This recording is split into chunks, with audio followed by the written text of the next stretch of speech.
Okay. Okay, now you're recording. It's starting all over. Okay. It was recording. Okay, it's good. 1 minute. It was just 1 second. Because now it says, now Hashem knows, now that He did it for me, because now it proved it. Now mimeni, it's because the only reason why He's doing it is because God said, I requested it from Him. So it's the same answer answering both questions of that special terminology in the pasuk. In life, we get to certain cross points, challenges, opportunities in our life, which I always like to call them the moment of truth. And it's an opportunity, the way I look at it and the way I not only that from the Zera Shimshon, but just in general, the Torah refers to it as a moment to upgrade one's own level to be a better individual, an individual closer to God. So this could be a very good situation, opportunity that comes up. It could be a hard and trying challenge that comes up. It could be going against one's own nature, which was Abraham's success in his 10th and final test. These are moments of truth. These are moments of opportunity to upgrade one's own level to be that closer person to God that we are supposed to be. To some of us, it's hard to wake up in the morning. To some of us, Shabbat is hard to keep. To some of us, learning Torah is very hard. To some of us, tzniut is very hard. Each and every one of us have something which is hard. To many, our nature is short-fused, angry, non-stop. To others, it's being arrogant, the opposite of humility. And to some, it's lying and cheating. But it doesn't matter what it is. At those moments of truth, those challenges, those tests that come to us, those are the opportunities that we have to, I love to say it in Hebrew, lishadreg. To upgrade yourself. That's the best word, yeah? To upgrade yourself. I learned that living in Israel with the different phone plans. You know, to upgrade the plan. To upgrade yourself to be a greater and bigger individual. And that's what Avraham did. And that's why this was his test. This was his moment of truth. Leaving his father's house was a very hard thing. It was a test. Brit Milah. All 9 of them. But this one, God and the Torah considers his final blow, which sealed his commitment to God. And I've shared before, and I'll share it again. Just to give you an example, this is not the be-all and end-all example, but I'll give you a personal example. Always growing up, and Baruch Hashem, I have my parents to testify for me, I was a very finicky individual. When I say finicky, I didn't like, and I still don't like, bugs, or dirt, or wild animals. I like stuff clean. I like stuff, no exotic extra things, just... There we go. It's very hard to believe. Very hard. So there you go. So Joel's sitting next to me, and he says he finds that hard to believe. So look what I did. I made a decision. I was 21. And I made a decision. Baruch Hashem, my wife was pregnant with our first. I made a decision that I want to go against my nature and learn to be a mohel. Learn to perform circumcision. Which is, till today, against my nature. I don't like blood. I don't like operations. It's not me. It's not my nature.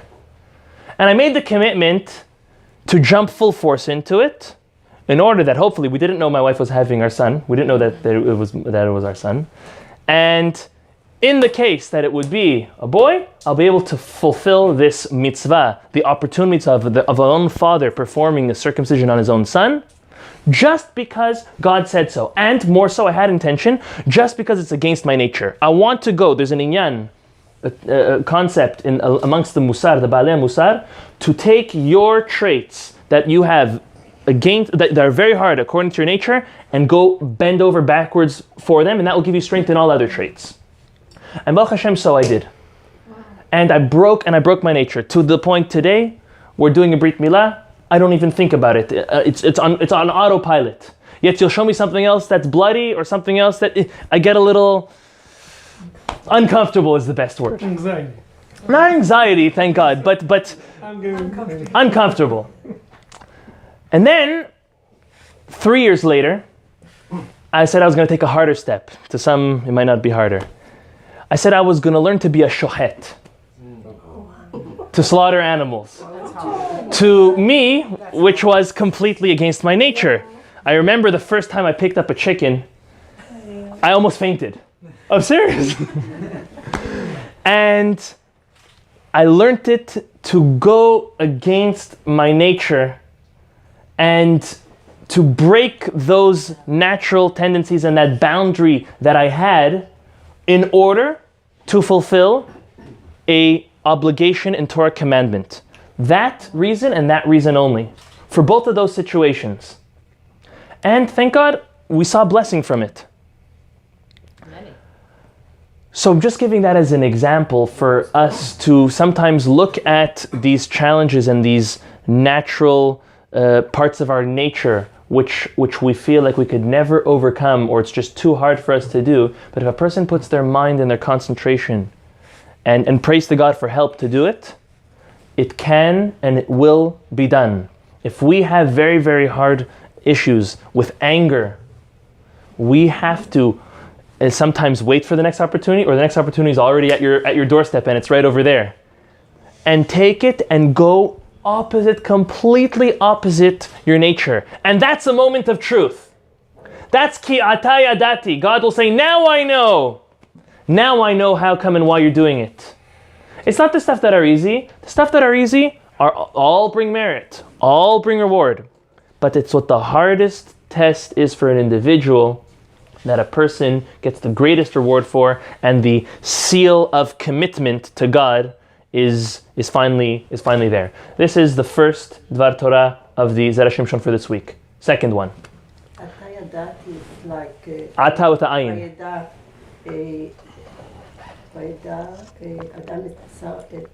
Yeah.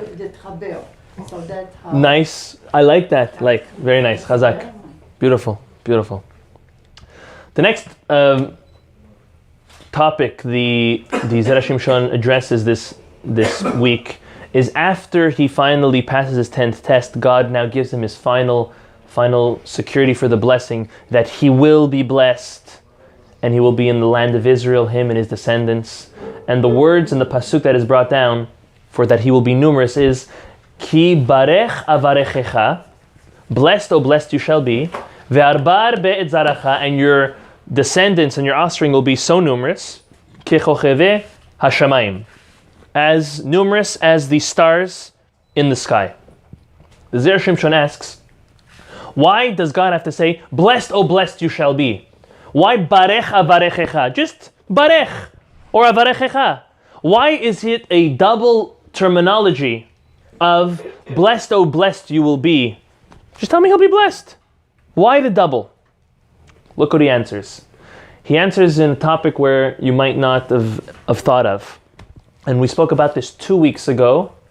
The concept of an unintentional yet negligent murderer. Remember we spoke about this? Reuven was on a ladder chopping wood with an axe. And whether the axe fell out of his hand and killed a passerby, or he fell off the ladder and by falling on him he killed the passerby, or the ladder fell and slipped and it knocked the guy in the head and killed him. However it is, he is now an unintentional, negligent murderer. And we learned the law for him, that he has to quickly run over to the court, to the Bet Din, be judged to see if it was intentional or really unintentional. And if it was unintentional, meaning they didn't know each other, they never had a bad word, they didn't owe one another money, they weren't neighbors, because then obviously there could have been some riffraff. And then from there, he was escorted to the Ir Miklat, the Levite city, which there were 6, 3 on each side of the Jordan River in Israel. And he would have to stay there. Remember we spoke about this, about the Birkat Kohanim? He would have to stay there and live there until the Kohen Gadol would die. We're not going to get into questions on that topic because we spoke about it and it's not the point. But the point is, as he says, the terminology of the verse that says, when that unintentional murderer leaves the Ir Miklat, we said he has to be there because if not, the family of the murdered the murderee, the victim better, is allowed to kill him. It's the law. We learned about this. So what happens is the pasuk says there, im yatso yetze, if he leaves, Osh leaves there. What is it? Why? Just tell me he left. Why are you telling me in a double terminology that he left? He left and he left. So there the Talmud learns that if he leaves intentionally that city, the family of the victim is allowed to kill him. And the double terminology teaches me even if he left unintentionally the city, the family of the victim is allowed to kill him.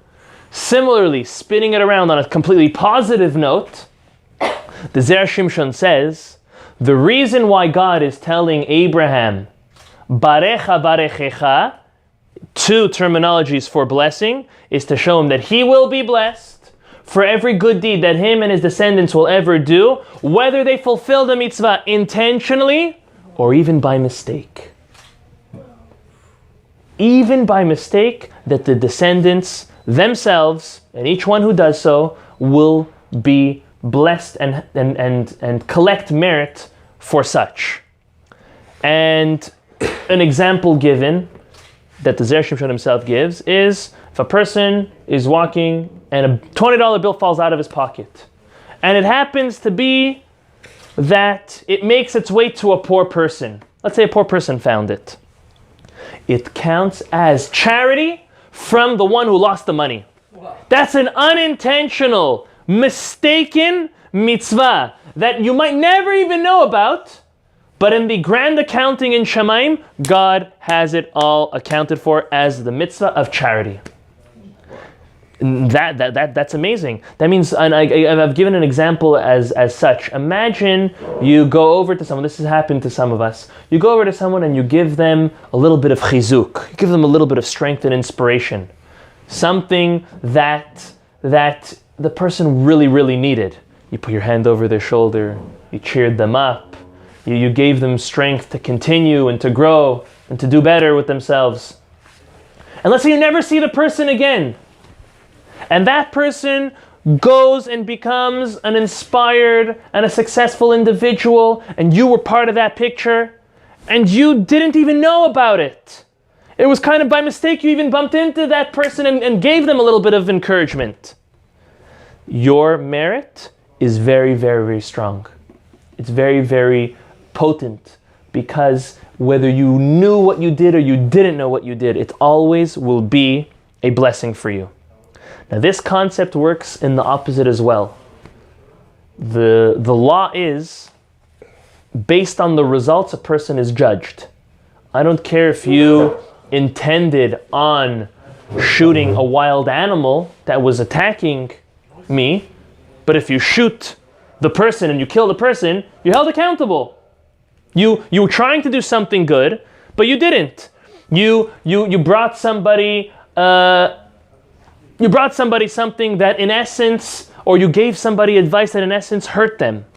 At the end of the day, a person is punished and judged for that. So we have to know that it's a double-edged sword. Mistakes for the good work in our benefit, but mistakes for the bad also do. If a person by mistake slips a word, an improper word about somebody, it was a mistake. A person is liable for such and therefore needs to go and ask forgiveness and do teshuvah on it and make stuff better. But this concept of mistakes, if it really holds concrete results, also hold value to God. So to us, ending off on a positive note, Abraham is told by God, for you in your further generations, Barecha Barechecha, you will always be blessed. You'll be blessed on every good thing you do, even if they didn't know it was good, even if they didn't know it was a mitzvah. And therefore, as the descendants of Avraham Avinu, we always try to understand what we do and why we do it and how we do it. And that obviously, it goes without saying, once one connects more to a mitzvah, they're able to fulfill it better and they get more merit for it. But don't think something good that you've ever done does not go unrewarded. Every single thing that a person does that's good goes rewarded. And hopefully all the things that we did which are not so good, with our teshuvah and our betting of our ways and Yom Kippur, all gets absolved, and we're left with only hopefully all the good, all the intentional good. And the chidush from the Zera Shimshon this week is even all the unintentional good that we have done also brings us merit. May the learning of tonight be Leilu Nishmat, obviously our holy author, Rabbi Chaim Chaim Nachmani, as well as a refuah shlema too. Do you have a list? To Gila's list. And anyone else? Shalom Ben Sol. To Shalom Ben Sol, Bezrat